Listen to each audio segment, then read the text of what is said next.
အားလုံးပဲမင်္ဂလာပါကျွန်တော်ရဲ့ SYJ Gaming ကနေကြိုဆိုလိုက်ပါတယ်ဒီနေ့ကျွန်တော်ပြောပြပေးမယ့်အကြောင်းအရာလေးကတော့ SYJ Game Shop ဘောကိုအသုံးပြုပြီးတော့ PUBG UC ကုန်းနဲ့ Smile One ကုန်းတွေကိုဘယ်လိုဝယ်ယူရမလဲဆိုတာအားပေးမှာပဲဖြစ်ပါတယ်အားလုံးပဲကျွန်တော်နဲ့အတူတစ်ချက်လောက်လိုက်ကြည့်လိုက်ရအောင်ပထမဆုံးအနေနဲ့ကျွန်တော်တို့ဒီ search bar လေးမှာ SYJ Game Shop ဘောဆိုပြီးရိုက်ချလိုက်ပါမယ်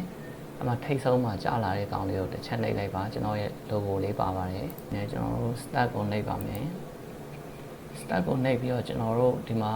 တောင်းမျိုးရှိပါတယ်ဒါလေးတစ်ခုချင်းစီကျွန်တော်ပြီးကြရင်ရှင်းပြပါမယ်။လောလောဆယ်ဒီ browse product မှာကျွန်တော်တို့ဝယ်ယူမဲ့ product မျိုးစားကိုတွက်ချမှာဖြစ်ပါတယ်။ဒါလေးကိုနှိပ်လိုက်ပါ။ဒီမှာ PUBG UC ကုန်းနဲ့ Smile One ကုန်း2မျိုးရှိပါတယ်။အဲ့တော့ကျွန်တော်တို့ Smile One ဝင်မယ်ဆိုရင် Smile One နဲ့တော့တစ်ချက်ဝင်ပေးပါ။အမှကျွန်တော်တစ်ချက်တတိထားမှာဒီ Brazil 30ဆိုရင် Smile Coin 300နဲ့ညီမျှတယ် Brazil 100ဆိုရင် Smile Coin 1K နဲ့ညီမျှပါတယ်အဲ့လိုပဲဒါတော့900ဆို 5K ကုတ်ဒါတော့ 10K ကုတ်အမှမတူတာတခုက 10K ကုတ်ဝယ်မယ်ဆိုရင်ဒီ Bra 1000ကိုဝယ်လို့မရပါဘူးဒီ Bra 1000က 10K တကုတ်ထဲလာမှာဖြစ်ပါတယ်ကိုက 1K 10ကုတ်လို့ရှင်းလို့ရှိရင်ဒီ 1K နာမှာ10ကုတ်ဝယ်ယူပေးရမယ်ဒီကောင်တော့ဒေါ်လာငွေနဲ့ပြတဲ့ဈေးဖြစ်ပါတယ်ဒါတော့ use wallet နဲ့ဝယ်လို့ရှိရင် my wallet နဲ့ဝယ်ရတဲ့ဒေါ်လာဈေးပါဒါတော့ KP နဲ့ဝယ်ရင်မြန်မာငွေနဲ့ဝယ်ယူရမှာပါဒီမှာကုတ်မှာဈေးတွေပြထားပါတယ်ဒါတော့တကုတ်ချင်းဈေးတွေပါဒါတော့တကုတ်ချင်းဈေးတွေအကုန်လုံးပါအဲ့လိုပဲပက်ကြီးမှာလည်း my wallet နဲ့ဝယ်လို့ရှိရင်ဒီဒေါ်လာနဲ့ပြမယ် KP နဲ့ဝယ်ရင်ဒီမြန်မာငွေနဲ့ဈေးနှုန်းကတွက်သွားမှာဖြစ်ပါတယ်နောက်ဆုံး5ဟာလေးကတော့ဒါတော့ကျွန်တော်ထဲမှာ stop loss ရှိရဆိုတာလေးပြထားတာပါဒါတော့item 2ခုရှိရယ်300ကုတ်2ကုတ်ရှိရယ်ဒါတော့ 1K ကုတ်6ကုတ်ရှိရကိုပြောရှင်းတာပါလောဆယ်ကျွန်တော် 1K ကုတ်ဝယ်ပြပါမယ်ဝယ်ယူပုံစံမျိုး2မျိုးရှိရယ်ဒါကြတော့ကိုယ့်ရဲ့ wallet ထဲမှာဒီ wallet ထဲမှာတွင်လာတဲ့ဒေါ်လာနဲ့ဝယ်တာဖြစ်တယ်ဒါတော့ KP နဲ့မြန်မာငွေနဲ့ KP တိုက်ရိုက်ဝယ်ယူနည်းဖြစ်ပါတယ်လောဆယ်တော့ကျွန်တော်ဒီ USDT wallet နဲ့ဝယ်ယူနည်းကိုတစ်ချက်ပြပေးပါမယ်ဒါတော့ PUBG ကုတ်မှာရောဒီ Smile One ကုန်းမှာအတူတူပဲဒီလိုပဲကြာမှာပဲဖြစ်ပါတယ် use wallet ကိုတုံးပြလိုက်မယ်ဆိုရင်ကို့မှာဘေးအရင်ရှိဖို့လိုအပ်ပါတယ်ကျွန်တော်ဘေးကိုတစ်ချက်ချက်လိုက်မယ်ဆိုရင်ကျွန်တော်တော့$46တွင်းတာဖြစ်လို့အတုံးပြလို့ရပါတယ် bra 100ကုတ်ဒီမှာသူကတော့ကြာလာပြီကျွန်တော်မှာ install 10ကုတ်ရှိရတဲ့အတွက်1 to 10ကြိုက်တဲ့အမောင့်ကိုရေးပါကိုဝယ်နိုင်တဲ့ဒီငွေလေးနဲ့လုံလောက်တဲ့အမောင့်ကိုဝယ်ယူရမှာပါဥပမာဒီမှာကျွန်တော်9ကုတ်ရေးလိုက်မယ်ဗျာ9လို့ရိုက်လိုက်လို့ရှိရင်ကျွန်တော်မှာပတ်စံလုံလောက်မှာမဟုတ်ပါဘူးအဲ့ချိန်ကျရင်ကျွန်တော်order အောင်မြင်မှာမဟုတ်ပါဘူးအကောင့်တွေကပတ်စံမလုံတော့လို့ဝယ်ယူလို့မရပါဘူးလို့ပြောလာပါတယ် product လေးကိုတစ်ချက်ချမယ် product တစ်ချက်ချမယ် Smile One ကိုတွားမယ်တတိထားမှာဒီမှာဒါဒေါ်လာငွေပါဒီမှာမြန်မာငွေနဲ့ပြရတယ်ဒါကတော့ကြံရှိနေတဲ့ stock ရှိရဝယ်ယူလို့ရတဲ့ quantity လေးကိုပြထားပေးရဖြစ်ပါတယ်ကျွန်တော်တို့ဒီထဲဝင်မယ် second hand မှာတက်ဆိုတော့ကျွန်တော်ဒီ wallet နဲ့ဝယ်မယ်ကျွန်တော်မှာ2ကုတ်စာလုံလောက်တယ်2ကုတ်ဝယ်လိုက်လို့ရှိရင်တူလို့ရိုက်လိုက်တာနဲ့ကျွန်တော်ငွေဖြတ်သွားပြီအဲ့ထက်ကဒီမှာကုတ်ထွက်လာပြီဒါတော့လောဆယ်ကျွန်တော်ရှောက်ထည့်ပေးထားတဲ့ပုံစံလေးပါနောက်တစ်မျိုးကတော့ကျွန်တော်တို့ KP နဲ့တိုင်းရိုက်ဝယ်ယူမဲ့နီလန်လေးဖြစ်ပါတယ်အဲ့ဒါတော့ကျွန်တော်တို့အဲ့တိုင်းပဲတွားမယ်တရားကုတ်ကိုထောက်မယ်ဒီမှာပေးနှောင်းဆိုတဲ့နေရာလေးကိုနှိပ်မယ်ဒီမှာတော့ပေးနှောင်းနဲ့တွားမယ် KP နဲ့ဝယ်ခြင်းကကြတော့ပေးနှောင်းကိုနှိပ်လိုက်လို့ရှိရင်ဒီမှာကျွန်တော်1 to 8 8ကုတ်ပဲကျန်တော့ခဏ2ကုတ်ဝယ်လိုက်တော့အဲ့လိုတော့8ကုတ်ပဲကျန်မယ်ဆိုတော့ကျွန်တော်2ကုတ်ယူမယ်ရေးလိုက်မယ်ဗျာအဲ့ဆိုရင်တို့ကဒီမှာ product က Brazil 1K ကုတ်မျိုးစား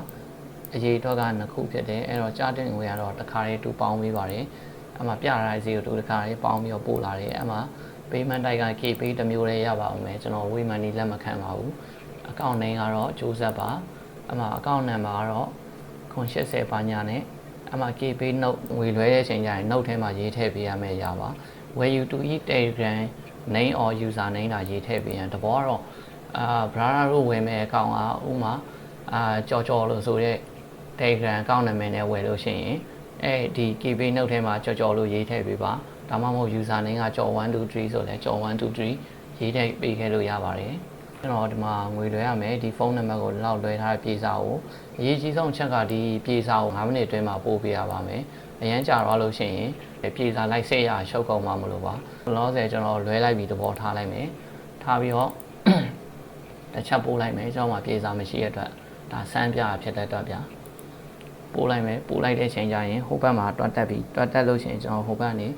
တစ်ချက်လက်ခံလိုက်တာနဲ့ဒီမှာကုတ်ရရှိမှာပဲဖြစ်ပါတယ်ကုတ်2ကုတ်ရမယ်100ကုတ်2ကုတ်ပေါ့အဲ့လိုမျိုးလေးပဲဖြစ်ပါတယ်ဒါတော့ KP နဲ့ဝယ်ယူပုံနဲ့ဒေါ်လာနဲ့ဝယ်ယူပုံ2မျိုးဖြစ်ပါတယ်ဒုတိယဆင့်ဒီဘက် My Wallet အကြောင်းကိုပြောပြမယ် My Wallet ကိုနှိပ်လိုက်လို့ရှိရင်ကျွန်တော်တော့ Binance Pay ID တစ်မျိုးနဲ့ပဲလက်ခံပါတယ်အဲ့တော့ဒီမှာ Top Up with Binance ဆိုပြီးတော့ပြနေရလောဆယ်အကြောင်းမှာစနစ်ပဲကျန်တော့တယ်အဲ့တော့ Top Up with Binance လို့နှိပ်လိုက်မယ်အောက်တစ်ချက်အဲ့ချိန်ကျရင်သူက DID ထဲကိုလွှဲပေးရမယ်ဒီမှာတော့နှုတ်မရည်တဲ့ကိစ္စမရှိပါဘူး DID ထဲကိုလွှဲပေးပါ brother က19တန်းမှ4နှစ်တကုတ်စာပဲတိကျပဲလွှဲချင်တယ်ဆိုလည်းရတယ်တိကျတော့ဒီမှာလည်းငွေလွှဲပြီးသွားရင်ပြေစာပို့ပေးရမယ်ပြေစာပို့ပြီးမှကျွန်တော်ကပြေစာတိုက်ကြည့်ပြီးတော့လက်ခံပေးမှာဖြစ်တယ်အဲ့အတွက်ပြေစာတစ်ချက်ပို့လိုက်မယ်ဗျာဒါတော့ဆန်ဘောပို့ပြပါဒီနော် brother တို့နောက်ဆက်ကျွန်တော်100တွင်းပြမယ်ဗျာ100တွင်းလိုက်တယ်ထောင်းဒါ100ပြေစာပေါ့ဗျာ100ပြေစာဆိုကျွန်တော်ဒီဘက်မှာလက်ခံလိုက်ပြီဆိုတာနဲ့ကိုယ်ထဲမှာဒီမှာ amount 100ထည့်လိုက်ပါပြီ My Wallet ကိုတစ်ချက်ပြန်ဆက်ကြည့်ရင်112ဖြစ်သွားပါပြီဘာလို့ဆိုဆောင်းနာကကျွန်တော်မှာစနစ်တန်းမှာ366ရှိလို့100ကျော်ရတော့ပါပြီဒီလိုပါပဲဒါတော့နောက်ဆုံးတစ်ခုအနေနဲ့ကတော့ content support ပေါ့ဗျာဒါတော့ထိတ်ဆုံးက Telegram ကောင်းဆိုတာတော့ထောက်လိုက်ရင်ဒါကျွန်တော်ရဲ့မူရင်းကောင်းပါဒီကောင်းလေးကိုရောက်သွားမယ်ဒီမှာ brother တို့ပြေစာပို့လို့ဘယ်လိုပြောမလဲကျွန်တော်ဘက်ကလက်မခံသေးရမျိုးပြီးရင်ကုတ် error တက်တာမျိုးတစ်ခုခုပေါ့ဗျာအဲ့လိုမျိုးအကြောင်းအရာလေးတီးချင်နေဆိုရင်ဒီမှာဆက်တွဲပေးပါနောက်ဒီ Telegram channel ကတော့ကျွန်တော်ရဲ့ update post လေးကိုတင်တော့မှာဖြစ်တယ်ဒီ channel မှာတော့ကျွန်တော်စမိုင်း1ပတ်ကြီး UC ကုတ်ဆက်ရောင်းတော့မှာမဟုတ်ပါဘူးဒီမှာတော့ကျွန်တော်iJoin ကက်ကလေးရောင်းမယ်ပြီးလို့ရှိရင်ပတ်ကြီး UC မှာ login UC ရမယ် ID UC ရမယ် ID ပေးပြီးဝယ်လို့ရရ UC ရမယ်အဲ့လိုမျိုးတွေရောင်းတော့မယ်ပြီးတော့တခြား product တွေလည်းထပ်ကြီးညာတော့ပါမယ်